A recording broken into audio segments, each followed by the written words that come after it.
Hi, my name is Sprowl. On December 11th, 2013, I was in a sledding accident that left me paralyzed below the neck. There was a big ice storm that came to my town, and a couple of my friends decided we wanted to go sledding at my house. I had a four-wheeler and some rope, but we didn't have a sled. So we decided to get like one of these big cookie trays that my dad had, and I drilled a hole in the front of the cookie tray and ran the rope through it, tied a knot, and then ran the rope on the four-wheeler. That was our sled. So we decided, let's get two people. So we drilled another hole through the back of the cookie tray, tied the rope through it, and then I got the cooler top that my dad had. Drilled a hole through that, tied the rope through it. And so now we had two sleds connected to each other by rope. One side of my house where we did a big turn. There's a pipe fence, a metal pipe fence there. And my friend must have, took a wide turn, and I slammed into the pipe fence, and I broke my neck and my C4, C5 vertebrae, and that left me, it damaged my spinal cord. At first, my mom and dad, I was joking around. They didn't really think that it was really, I had injured myself really bad. And then once they, couldn't get me up, I realized, this is a pretty serious situation. And they called the ambulance. The ambulance arrived, and I was fading in and out. Like, I don't remember a lot of the situation, but I do remember the ambulance showing up, asking me a bunch of questions.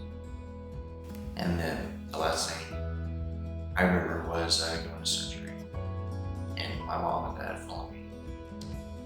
And I woke up in the ICU. When I woke up after surgery, I remember seeing my mom and my aunt in like the corner of the ICU room. And they kind of rushed over, asked how I was feeling. I don't know. I felt great. It wasn't a whole lot of pain. It was just a whole lot of confusion. Then they alerted the doctor. And the doctor came in. And at this point, I didn't think to move, I guess. That makes sense. But the doctor came in and he explained, Riley, you broke your C4, C5. Your spinal cord was damaged. And you are, at the time I was labeled as complete. So he explained complete is loss of no function, below injury level failure, anything like that. And I was like, what? And then I tried to move something, and I really don't remember what he was saying because I was so focused on that, trying to move. And then he finally went over, got close to me, and he said, move your shoulders, and I could move my shoulders. And I was like, okay, that's cool. And then he's like, lift your arm up, and nothing happened. Kind of touch my leg, you feel this? No. Touch my toes, you feel this? No. And then it kind of set in, I can't move anything below my neck. And it hit me like a ton of bricks.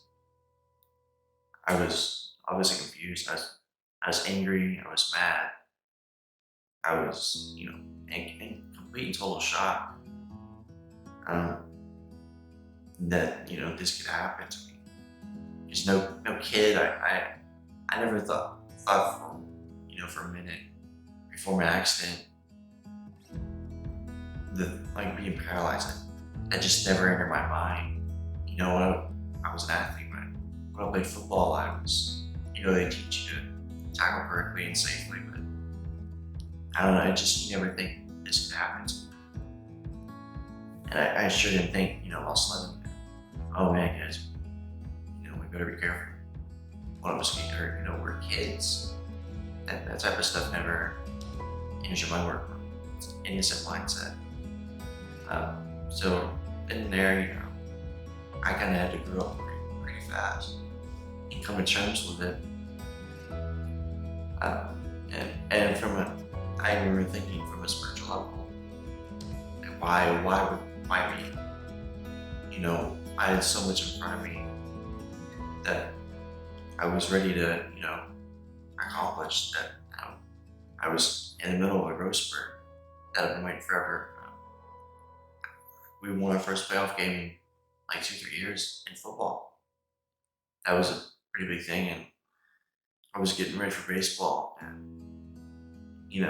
just doing all the stuff that a wise high school kid does.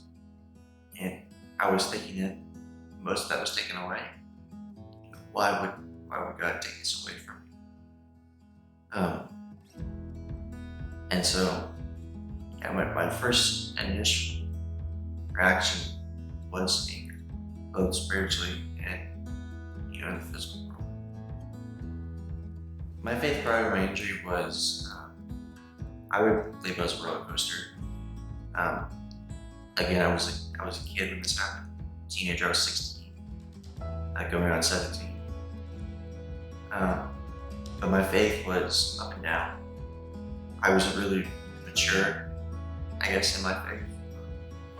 And I kind of picked and choose when I wanted to, be faithful and live as a Christian. When I felt it was comfortable, when the setting was right, or, it was up and down, but I still had that rock, it was still my base of my life.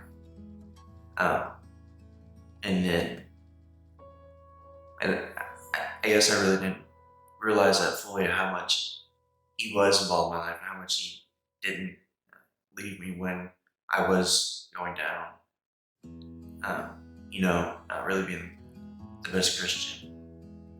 And I realized that after my accident, because that's how I felt. Even the night of my accident, I was like, God has a plan.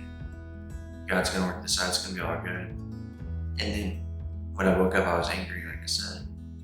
But there's still, I could feel that he was there with me, that he was gonna be every step of the way with me. And that no matter how angry I got with my parents, with myself, with the situation, and especially with him, he wasn't gonna leave my side. That was something that, it was kind of an aha moment. This is gonna be key to my, rehab. That was spiritually. And I think, the initial, obviously, what I said before, it was definitely a challenge. But to say that over the past 7 years, that it just kept growing and growing stronger in a positive manner, I think I'd be lying to you, because there's definitely ups and downs in this injury, and to say that there's not up and downs that go along with injury and my faith as a Christian just isn't true. It's definitely been a rocky road, but I think after each time I do get down on myself and get down on God, it just strengthens over that time. And it's going to be that way for, I think, for the rest of my life. But I don't see that negatively. I say that in a positive way, because this has brought me closer to God, and it's going to continue to do that. It's going to continue to get stronger and stronger. But I'm going to do that hand in hand with God. And again, my strength in Him and His plan, God's plan, is going to grow. It's going to hopefully be better. Pre-accident, I loved our community, but it was one of those things that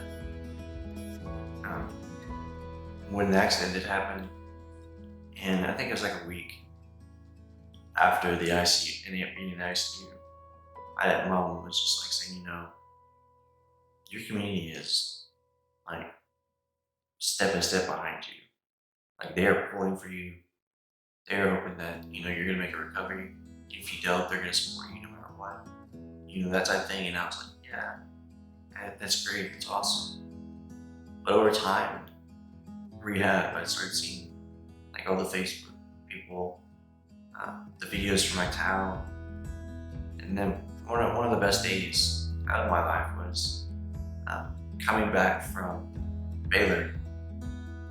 I had no clue this was gonna happen. The whole town basically came out and welcomed me back, like on the side, like it was like a parade kind of. And we did a loop in the school parking lot, and all the kids were waving, my friends and stuff, and that was just amazing to me.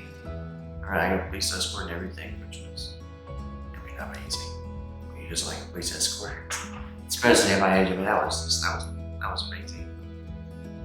But it was, I don't know how I could have managed coming home without that community feel. I realized,